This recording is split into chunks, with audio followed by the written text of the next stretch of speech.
स्वागत है दोस्तों आपका अपने YouTube चैनल स्काईलाइट स्टडी पर।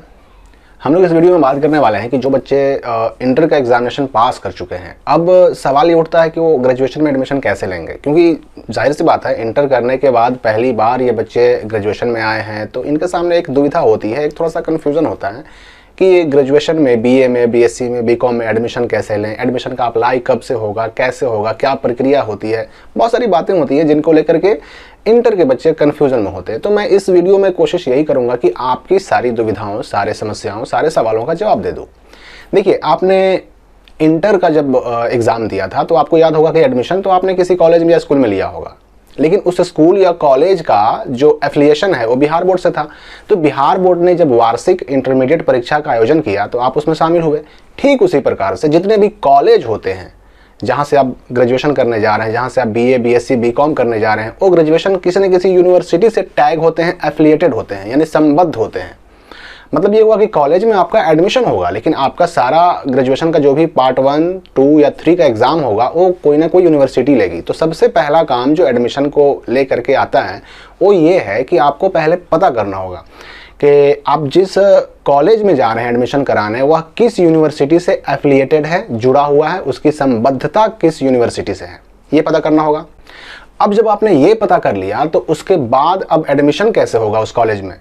देखिए, पहले की बात अलग थी। पहले था कि बस आप गए, कॉलेज में गए, वहाँ पर जो भी एडमिशन का फॉर्म हुआ करता था उस फॉर्म को भरते थे और जो भी फ़ी वगैरह होता था, डॉक्यूमेंट वगैरह, वो जमा कर देते थे और एडमिशन हो जाता था। लेकिन अब ऐसा नहीं है। अब होता क्या है कि जैसे आपने इंटर में एडमिशन किया था तो आपका OFSS से ऑनलाइन हुआ था और उसके बाद मेरिट लिस्ट निकला, first merit list, second merit list, third merit list, spot admission हुआ। ठीक उसी प्रकार से अब ग्रेजुएशन में भी, यानी बीए, बीएससी, बीकॉम में भी एडमिशन के लिए ऑनलाइन होते हैं। लेकिन अब है कि ऑनलाइन कहाँ से होगा भाई, कब होगा? तो ऑनलाइन करने के लिए सबसे पहले तो आपको ये देखना होगा कि जिस कॉलेज में आप एडमिशन लेने जा रहे हैं वो कॉलेज किस यूनिवर्सिटी से जुड़ा हुआ है। उस यूनिवर्सिटी की वेबसाइट पर नज़र रखिए। जैसे ही ऑनलाइन अप्लाई शुरू होगा, वेबसाइट पर उसका अपडेट डाला जाएगा।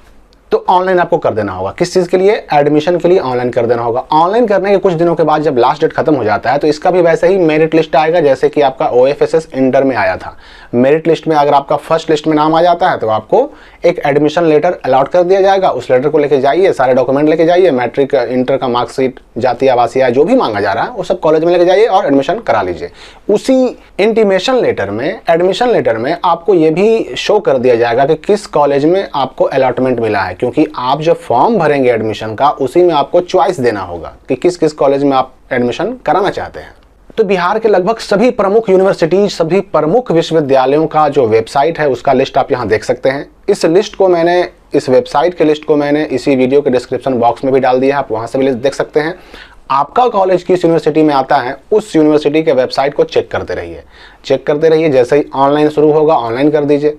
मोटे तौर पर मैं आपको बता देता हूँ कि कौन कौन सा कॉलेज, कौन कौन सा डिस्ट्रिक्ट किस किस यूनिवर्सिटी के अंडर में आता है, किसका एफिलिएशन कहाँ है। तो जैसे देखिए, पटना यूनिवर्सिटी और पाटलिपुत्र यूनिवर्सिटी, ये दोनों पटना के इलाके में है और पटना और आसपास के जो भी जिले हैं उनके कॉलेज अधिकतर या तो पटना यूनिवर्सिटी से एफिलिएटेड हैं या फिर पाटलिपुत्र यूनिवर्सिटी से एफिलिएटेड हैं।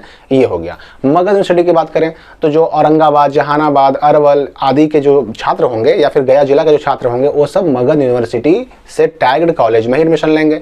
इसी प्रकार से वीर कुंवर सिंह आरा का यूनिवर्सिटी है, आरा और उसके आसपास के सारे कॉलेज उससे कनेक्टेड हैं, उससे एफिलिएटेड हैं।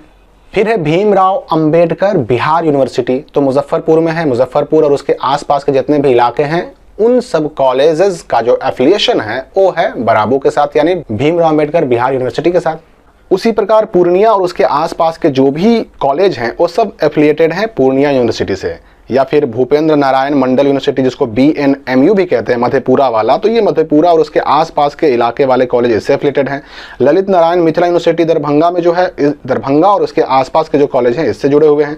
तिलका मांझी भागलपुर यूनिवर्सिटी यानी TMBU, ये भागलपुर और उसके आसपास के क्षेत्रों के कॉलेज इससे जुड़े हुए हैं। मुंगेर यूनिवर्सिटी, ये मुंगेर और उसके आसपास के जो कॉलेजेस हैं इससे जुड़े हुए हैं। और जयप्रकाश यूनिवर्सिटी छपरा, ये छपरा और उसके आसपास के कॉलेजेस इससे जुड़े हुए हैं। तो एडमिशन लेने से पहले, ऑनलाइन करने से पहले आपको ध्यान देना होगा कि जिस कॉलेज में आप एडमिशन लेने की इच्छा रखते हैं वो कॉलेज किस यूनिवर्सिटी से एफिलिएटेड है, उस यूनिवर्सिटी के वेबसाइट को देखते रहिए।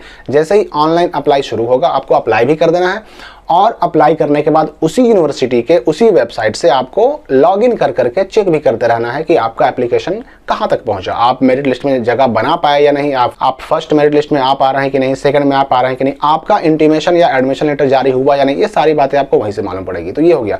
अब जब इंटीमेशन लेटर आपको मिलेगा तो आप उस इंटीमेशन लेटर का एक प्रिंट आउट निकाल लीजिए, अपने सारे डॉक्यूमेंट का फोटोकॉपी करके उसके साथ लगा लीजिए और उसके बाद चले जाइए जो उस लेटर में कॉलेज आपको अलॉट किया गया है उस कॉलेज में, और वहां जाकर के निर्धारित डेट के अंदर एडमिशन करा लीजिए। फिर भी अगर कोई सवाल आपका है, जहन में बच जाता है, तो आप कमेंट करके पूछिएगा, हम उसका जवाब जरूर देंगे। धन्यवाद दोस्तों, मिलते हैं अगली वीडियो में।